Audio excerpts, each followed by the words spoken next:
through Thursday. Flavored tobacco could soon be banned in Sacramento. A new ordinance is up for review at City Hall tonight. City officials cite a U.S. Department of Health and Human Services study which says flavored tobacco products have been shown to be a starter product for youth. Business owners say a ban will just push kids to online markets and hurt local businesses. If they take this away from being able to be purchased in Sacramento, it will drive all the sales online, which they're not going to check IDs online. So it basically increases the likelihood of children getting their hands on these products.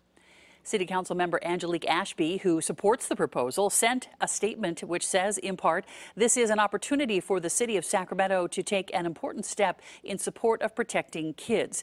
A subcommittee will hear the proposal today before it goes to the full council for a vote.